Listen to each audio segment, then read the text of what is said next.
Sir, ఇక నెల్లూరు జిల్లాలో వస్తున్న ఇండోసోల్ పరిశ్రమపై వివాదం కొనసాగుతోంది సార్. భూముల సేకరణను రైతులు వ్యతిరేకిస్తూ ఉన్నారు. రోడ్డెక్కి నిరసన కూడా వ్యక్తం చేస్తున్న పరిస్థితి. పరిశ్రమలు వస్తే స్వాగతం ఇవ్వాలా సార్, సపోర్ట్ చేయాలా, లేక రైతుల వాదనతో ఏకీభవించాలా? అసలు ఇండోసోల్ ఏంటి వివాదం? అంటే మనకు అర్థం కావాల్సింది, ఎవరైనా పారిశ్రామిక అభివృద్ధిని ఆహ్వానిస్తారు. పరిశ్రమలు రాకుండా సంపద సృష్టించబడదు, ఉద్యోగాలు రావు, ఉపాధి రాదు. కానీ పరిశ్రమల వల్ల ఉన్న ఉపాధి పోతే ఏంటి? మీకు ఈ వివరాలకు పోతే నేను చెప్పే మాట ఏంటో అర్థమవుతుంది. ఎందుకు ఇక్కడ రైతాంగం ఈవెన్ వైసీపీ వారే కాదు, తెలుగుదేశం వారికి సంబంధించిన వాళ్ళు కూడా రోడ్డెక్కారు. ఇందులో రాజకీయ పార్టీలకు అతీతంగా ఇంకో ఇంట్రెస్టింగ్ థింగ్ ఏంటంటే, వైసీపీ హయాంలో జగన్మోహన్ రెడ్డికి అనుకూలంగా ఉన్న షిరిడి సాయి ఎలక్ట్రానిక్స్ విశ్వేశ్వరరెడ్డి అనే పారిశ్రామికవేత్తకు అప్పటి ప్రభుత్వం భూములు ఇస్తే, ఇప్పుడు చంద్రబాబు నాయుడు ప్రభుత్వం మళ్ళీ భూములు ఇస్తుంది. అంటే ఒక పారిశ్రామికవేత్త విషయంలో జగన్ అయినా చంద్రబాబు నాయుడు అయినా ఒకే రకంగా వివరిస్తున్నారన్న దానికి ఇది ఒక ఉదాహరణ కదా. మీకు దానికి ఎగ్జాంపుల్ అదానీ ఇష్యూ కూడా ఉంది కదా. ఇప్పుడు అదానీ టైంలో జగన్మోహన్ రెడ్డి ఒప్పందాలు చేసుకున్నాడు. 1750 కోట్లు ఆ లంచాలు కూడా ఇచ్చాడు అదానీ అని అమెరికా కోర్టులో కేసు పడింది. ఇప్పటి ఆర్థిక మంత్రి అయిన కేశవ్ అప్పటి పబ్లిక్ అకౌంట్స్ కమిటీ చైర్మన్గా కోర్టులో కేసు వేసాడు. సో సెంట్రల్ ఎలక్ట్రిసిటీ రెగ్యులేటరీ కమిషన్కి వెళ్ళాడు. ఇప్పుడు ఏమైంది? అదానీ పైన కేసు లేదు, జగన్ పైన కూడా కేసు లేదు, ఎక్కడ ఏ విచారణ లేదు. ఒప్పందాలు రద్దు చేసుకోరా తర్వాత సంగతి. ఒప్పందాలు రద్దు చేసుకుంటే 3000 కోట్లు నష్టమవుతాయని చంద్రబాబు నాయుడు అన్నది చూశాను నేను అనేది. ఒప్పందాలు రద్దు చేసుకోకండి, క్రిమినల్ కేసు అయితే పెట్టాలిగా లంచం తిన్నందుకు. ఎందుకు ఇప్పటి వరకు 1750 కోట్లు జగన్మోహన్ రెడ్డి లంచం తిన్నాడని జగన్మోహన్ రెడ్డి పేరు పెట్టకపోతే రాష్ట్ర ప్రభుత్వ పెద్దలు ఉన్నారు. అదానీ లంచం ఇచ్చాడని అమెరికా కోర్టులో కేసు పెడితే ఇప్పటి వరకు ఆంధ్రప్రదేశ్లో ఎందుకు కేసు లేదు? పోనీ అదానీ పైన కేసు పెట్టకండి, మోడీ కోపం వస్తుంది. జగన్ పైన ఎందుకు కేసు పెడతలేరు? ఇప్పుడు అదానీతో కుదుర్చుకున్న చీకటి ఒప్పందం అని తెలుగుదేశం ఆరోపించిన ఒప్పందం, నేను చెప్పేది కాదు అది, తెలుగుదేశం హైకోర్టుకు వెళ్ళిన ఒప్పందం పైన ఎందుకని ఇప్పటికీ జగన్మోహన్ రెడ్డి పైన కేసులు పెడతలేరు? అంటే ఈ రెండు ఉదాహరణలు ఏం చెప్తున్నాయి? సో అదానీ సోలార్ పవర్ ఒప్పందాల పైన జగన్మోహన్ రెడ్డి 1750 కోట్లు లంచాలు తీసుకున్నారన్నా దాన్ని ఏ తెలుగుదేశం నాయకుడు ప్రస్తావించడు, కేసు పెట్టరు, టీడీపీ అనుకూల మీడియాలో వార్తలు రావు, అంతా గప్చు. ఇప్పుడు మళ్ళీ విశ్వేశ్వరరెడ్డి అనుకుంటాను షిరిడి సాయి ఎలక్ట్రానిక్స్ ఈ కంపెనీకి గత ప్రభుత్వం, నేను ఈటీవీ కథనం చెప్తున్నాను, సో నేను వేరే కథనం కూడా చెప్పడం లేదు.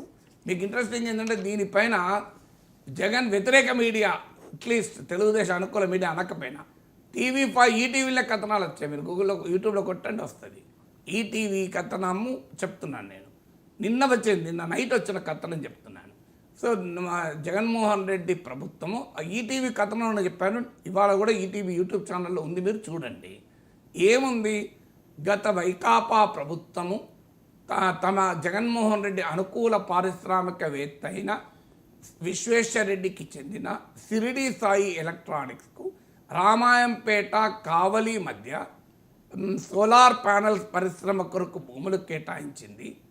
చంద్రబాబు నాయుడుకు కూటమి ప్రభుత్వం అధికారంలోకి వచ్చాక కొంత మార్పులు జరిగాయి.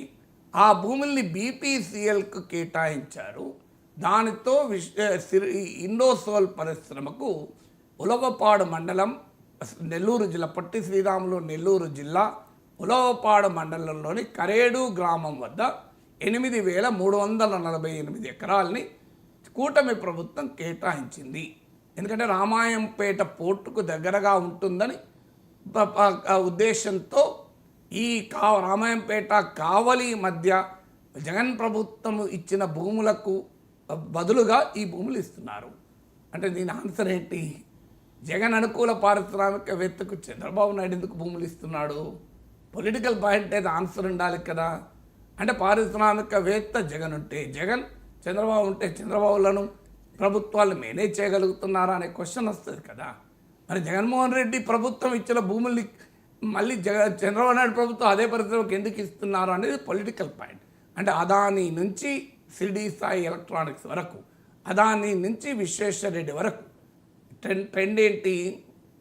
పారిశ్రామికవేత్తల ప్రయోజనాల కొరకు వచ్చినప్పుడు జగన్ చంద్రబాబు ప్రశ్నించడు, చంద్రబాబును జగన్ ప్రశ్నించడు.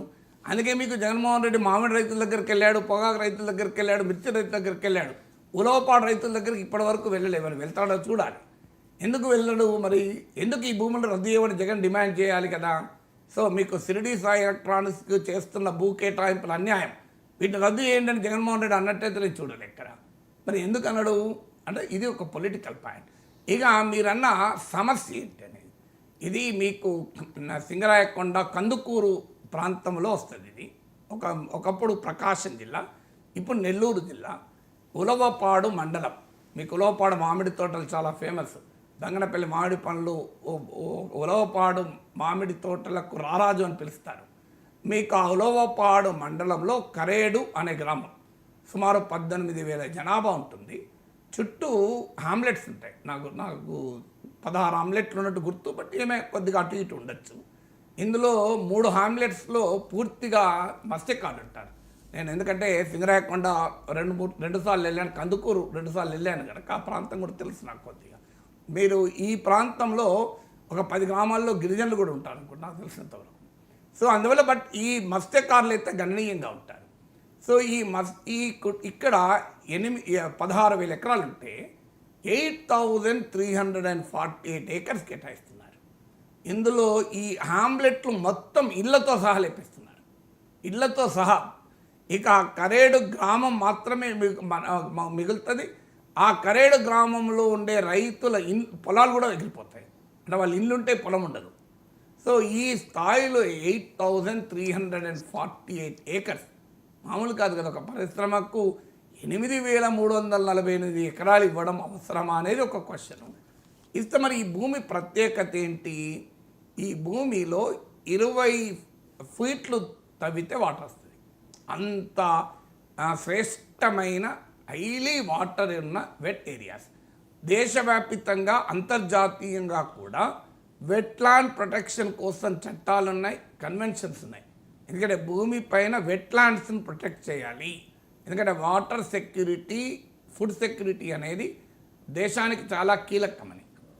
ఈ భూముల్లో మీకు 2 నుంచి 3 పంటలు పండుతాయి. మీకు మామిడి, వేరుశనగ, సపోటా, జామ, కూరగాయలు పండుతాయి. సో ఇంత అద్భుతమైన భూములు, మామూలు భూములు కాదు. సో మీకు ఈవెన్ రైస్ కూడా పండుతుంది. మీకు నెల్లూరు రైస్ చాలా ఫేమస్. మనం హైదరాబాద్లో కూడా తింటాం. నెల్లూరు రైస్ అనేది చాలా ఫేమస్. సో నెల్లూరు నుంచి అటు బుచ్చిరెడ్డిపాలెం వైపు కూడా మీకు బుచ్చిరెడ్డిపాలెం ఆ చుట్టూ కూడా రైస్ పండుతుంది. మీకు ఈ ప్రాంతము అంత శ్రేష్టమైన 2-3 పంటలు ఇచ్చే భూములు, అంత విలువైన భూములను ఎందుకు పరిశ్రమకి ఇవ్వాలి? పరిశ్రమకి భూములు ఇవ్వాల్సిందే, కాదని కాదు. ఎక్కడ నీళ్లు లేని భూములు, మీకు డ్రై ల్యాండ్స్, ఆదాయం లేని ప్రజలకు ఆ భూమి నుంచి ఆదాయం లేని చోట పరిశ్రమ పెడితే ప్రజలకు కూడా ఉపయోగం. ఇక్కడ ఆల్రెడీ ప్రజలకు జీవనాధారం భూమి, ఆదాయం వస్తుంది. ఎంత ఆదాయం వస్తుందో కూడా లెక్కలుపుతాను మీకు. కనీసం ఒక ఎకరంలో 50,000 నుంచి 70,000 కౌలు వస్తుంది. అంటే మీకు ఒక 3 ఎకరాల రైతు ఉంటే ఈవెన్ పంట పండించుకోలేని పరిస్థితుల్లో వృద్ధ కుటుంబం ఉన్నా కౌలుకి ఇచ్చుకున్నా కూడా 2 లక్షల పైన నీకు కౌలు వస్తుంది ఇయర్లీ. ప్రశాంతంగా 15,000, 20,000 దాకా వస్తాయి. బతకవచ్చు ఆ కుటుంబం. ప్రభుత్వ సంక్షేమ పథకాలు ఎలాగ ఉంటాయి, వృద్ధాప్య పింఛను. సో మరి అంత జీవనోపాధిని ఇస్తుంది మీకు. అక్కడ ఇంకో ప్రత్యేకత అంటే 30 lakh to 50 lakh. మళ్ళీ నేను ఈ వివరాలన్నీ ఎక్కడి నుంచో చెప్పడం లేదు, ఈటీవీ కథనం నుంచే చెప్తున్నాను.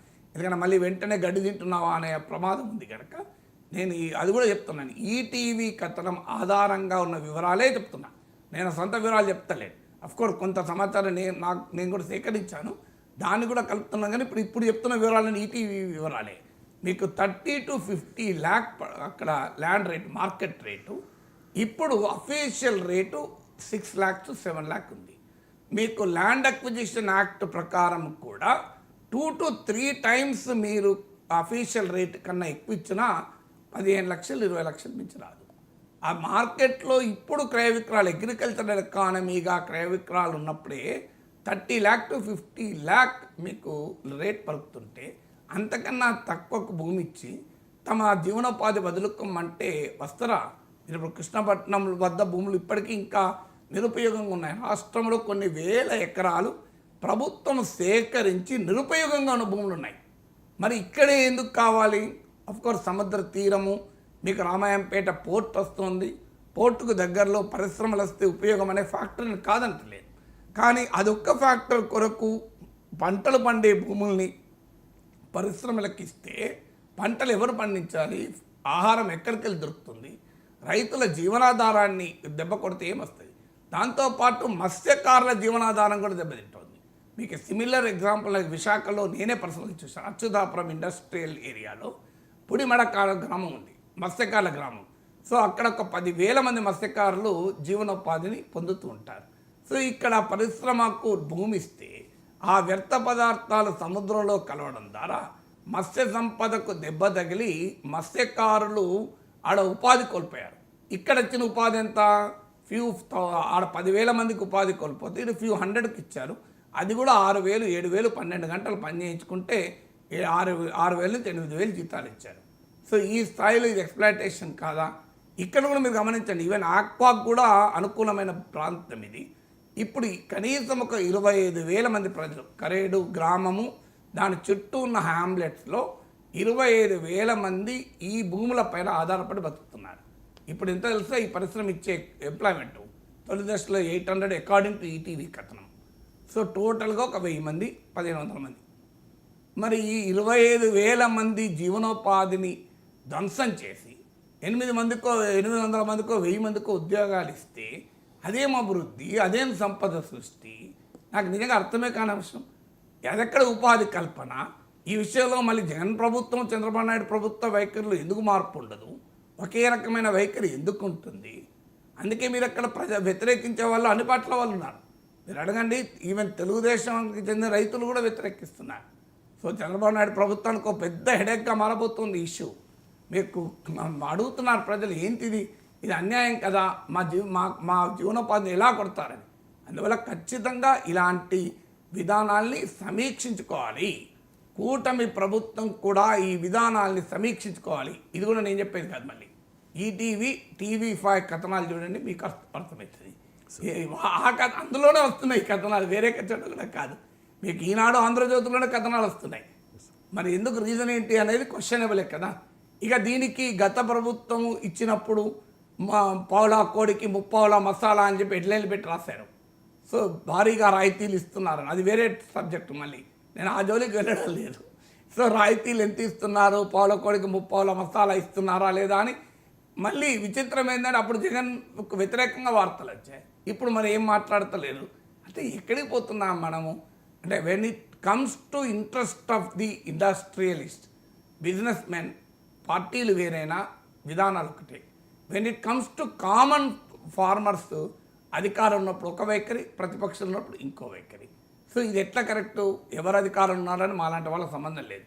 ప్రజలకు న్యాయంగా సమస్య అయితే సమస్య అంటాం, కాకపోతే కాదంటాం. అందువల్ల ఖచ్చితంగా కరేడు, సేవ్ కరేడు, మీకు సేవ్ కరేడు అనే నినాదం సరైంది. మళ్ళీ కూడా ఈ నినాదం నేను ఇస్తాను. TV5 హెడ్లైన్ మీరు కావాలంటే యూట్యూబ్లో కొట్టండి, సేవ్ కరేడు ఇన్ TV5 అని కొట్టండి, వస్తుంది. సో సేవ్ కరేడు అని వస్తున్నటువంటి ఉద్యమానికి ఖచ్చితంగా మద్దతు ఇవ్వాలి. Right sir.